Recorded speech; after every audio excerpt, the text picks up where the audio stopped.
chapter, a brief passage that occurs after the ascension of Jesus, as the disciples are trying to get organized.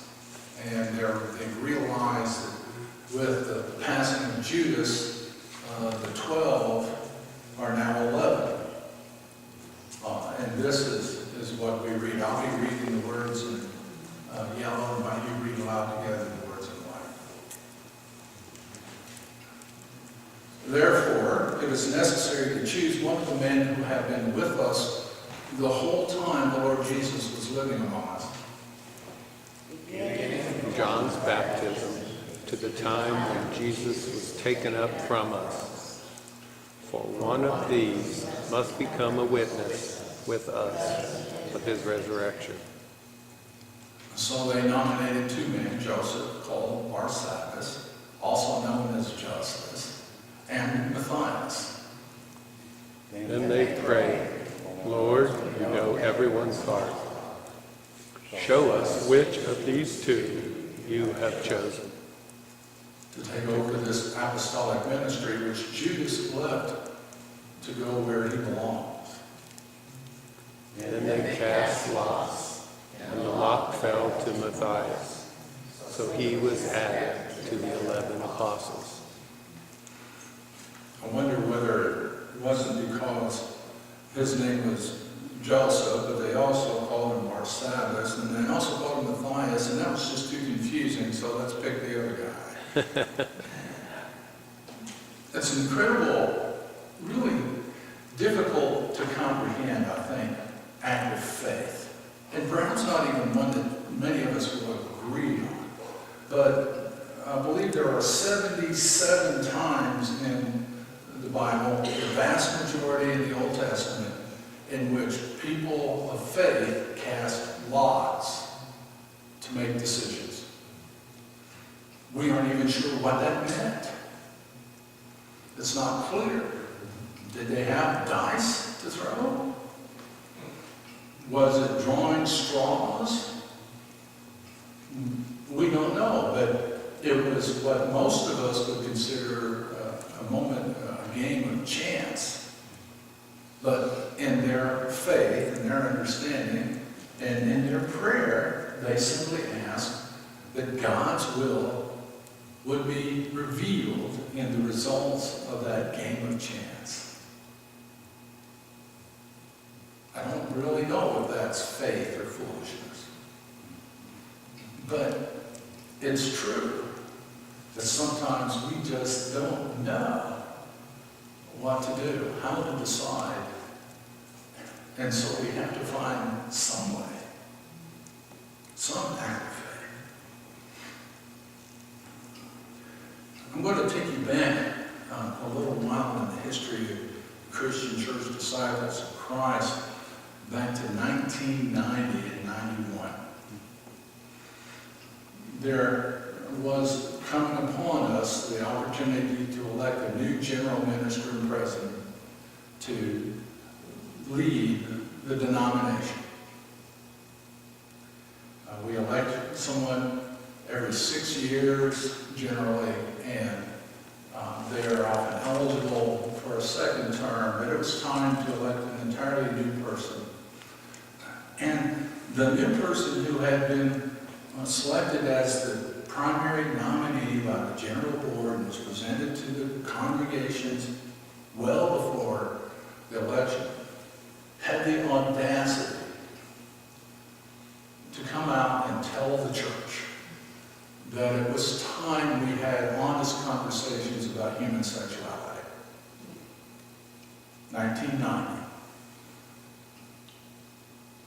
Much of the church wasn't ready to talk about reality yet.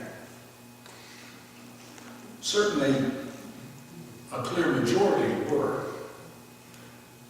Wasn't necessarily that everyone agreed or that everyone understood or everyone knew what they thought, but at least they said, you know, it would be nice for us to have an open conversation to try to learn, to think through this as a people of faith. And they welcomed the conversation. There were others who were clearly convinced they already knew the answers about human sexuality, that God was for this and against that it was only along essentially, literally, the straight and narrow that was acceptable. And they were convinced we didn't need any conversation, and that, in fact, a potential general minister and president who wanted to even talk about it was a threat. It was a fun time in the life of the church. Lots of area meetings, lots of gatherings where the candidate himself would come and talk to who, share his views, not with a prescription, saying, well, this is where we need to be, and this is what we need to decide, and this is the way it ought to be, but simply, clearly sharing, we just need to talk about this. Eventually, conversations led to the day of reckoning. In Tulsa, Oklahoma, in 1991, General Assembly of the Christian Church, the day of the vote was one of the largest attended moments in the history of General Assemblies. People on both sides, and there were two sides, they accused each other of flying people in and busing people in just for that one vote, and they were both right. Not that it was necessarily corrupt, it was just that important to so many people. For the General Assembly to confirm the election of a general minister and president requires 66.66% of the votes of the members present and voting.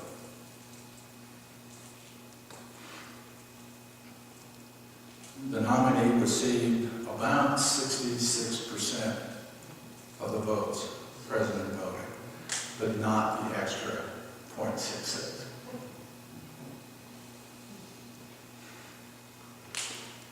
His remarks after his election was not confirmed by the Assembly were some of the most gracious you could have ever heard.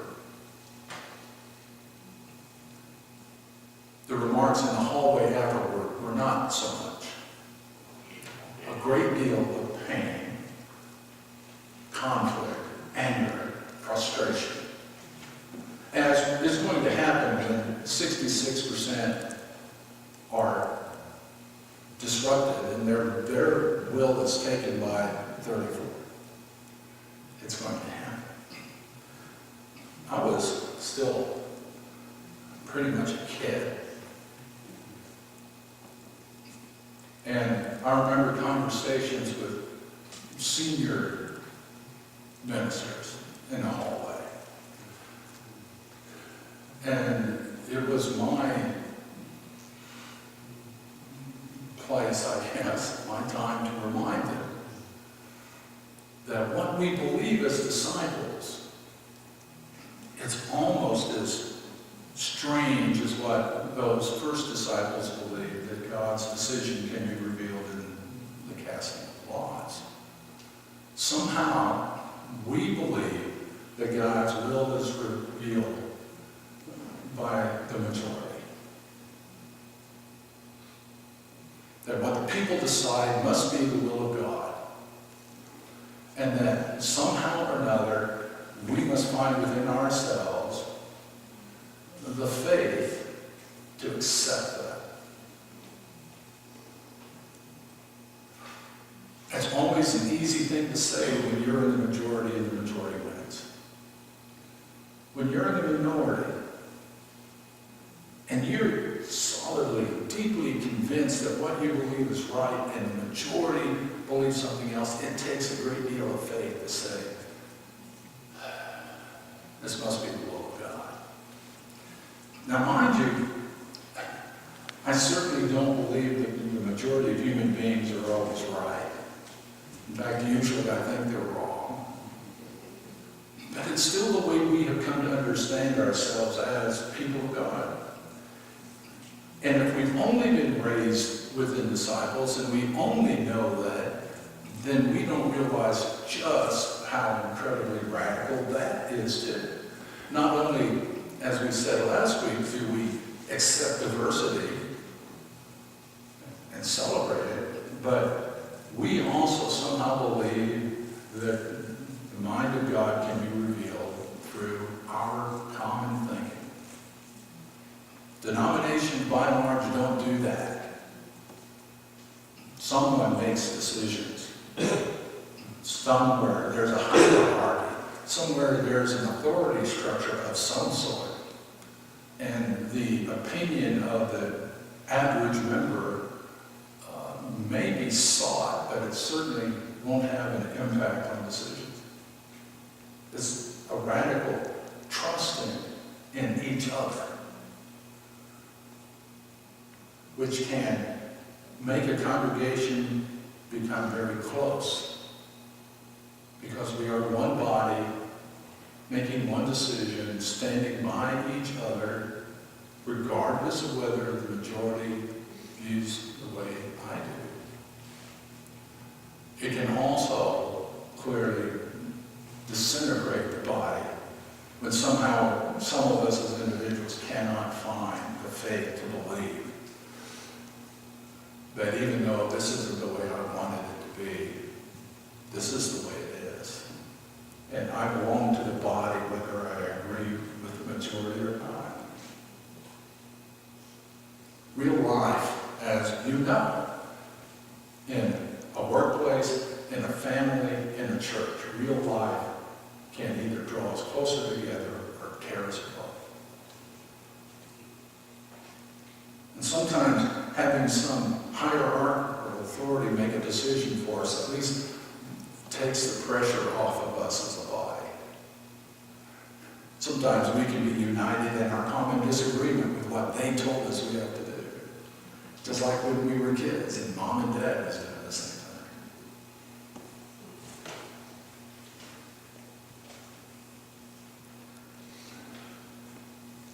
So I don't know if it's faith or foolishness to believe that the majority of people who happen to vote on a particular item on a particular day is the will of God. But it's who we are.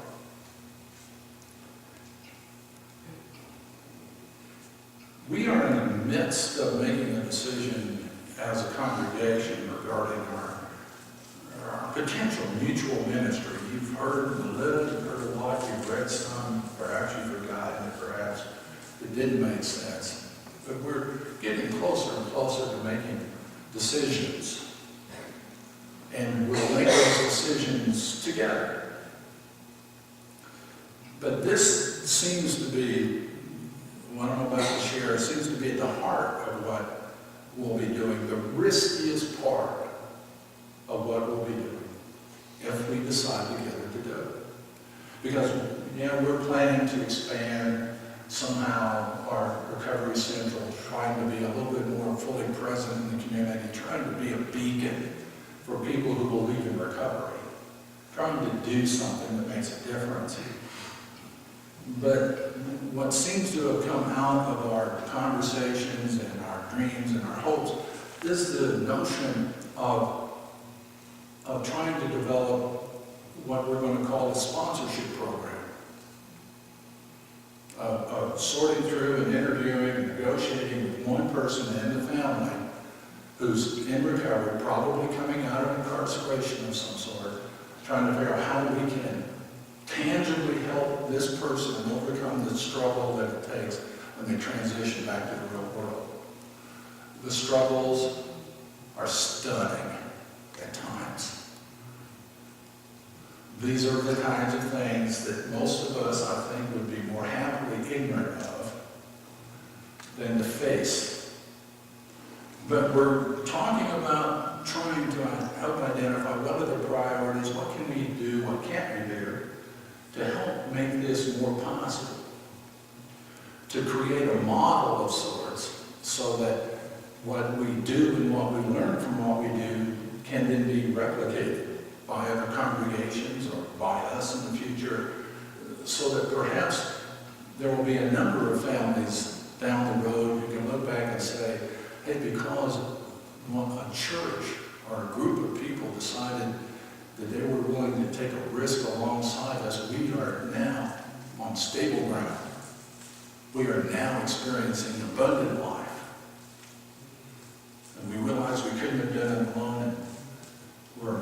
amazed that somebody took a chance on us. There's money involved, which for some people, that throws up a red flag. As we try to figure out how do we help someone without enabling them? How do we do what they need without setting them back? There's money involved, but that's not what's really at risk. What's really at risk is our hearts. As we sponsor a family, and we hope and we dream with them, and we try to help love them in whatever way we can, and we try to be supportive of them. Probably a small core group of 3 or 4 people will be in direct contact with the family, but we'll all invest a little bit of our hopes and hearts in them. And what happens when you invest your heart in people is that you always risk that it will be broken. And that while something started off wonderfully, something happened and it all fell apart. And now that what looked like a growing success story has turned into a tragedy, a sadness, a heartbreak. And we'll all the way through it have to somehow figure out how do we filter out that part of us that wants to say, I told you so. That wants to say, well, you brought it on yourself. That wants to say, well, you kind of deserve to suffer after the decisions you made. All that self-righteous stuff that come out so clearly in the scriptures from the Pharisees, it seems to be so natural to us. How do we just accept someone for who they are in the situation they're in a particular moment and just say, how can we help you? Without pointing fingers, without blaming, without judging. And then after all of that, investing some money, some time, some heart, some hope, and very possibly see that just not be enough for them. To be able to breathe again and cry again, perhaps, and vent a little bit, and realize that whatever we could do to help one person on one day in any way is a gift.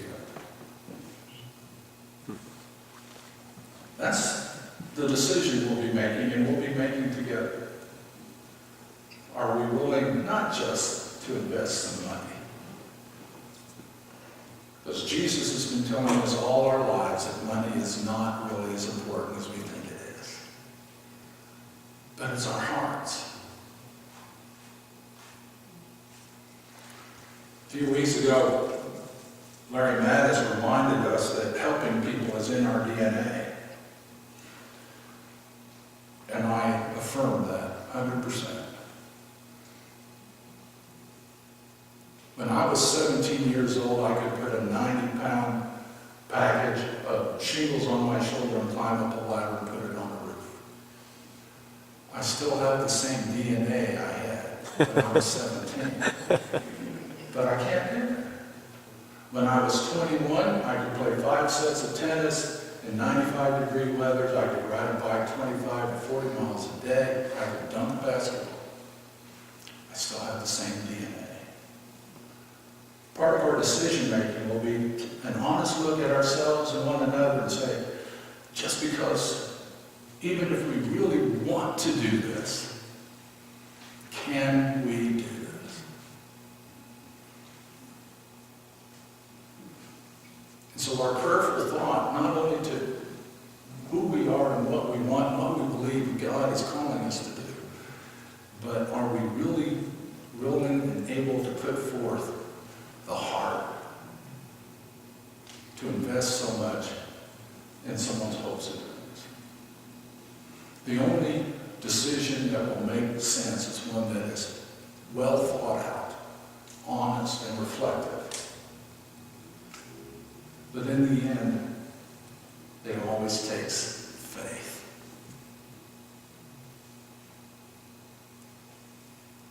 So may God give us the wisdom and courage to face realities, the ability to hear the voice of God calling out to us on how we can show compassion and love to others,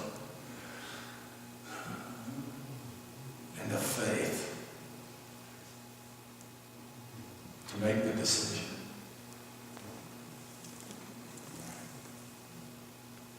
Let us pray.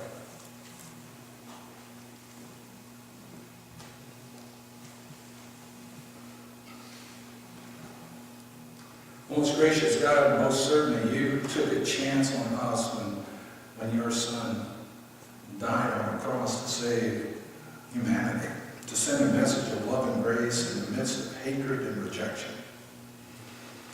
And we have experienced in our own ways, in our own times, what it means to be loved when the world seemed to be trampling all over us.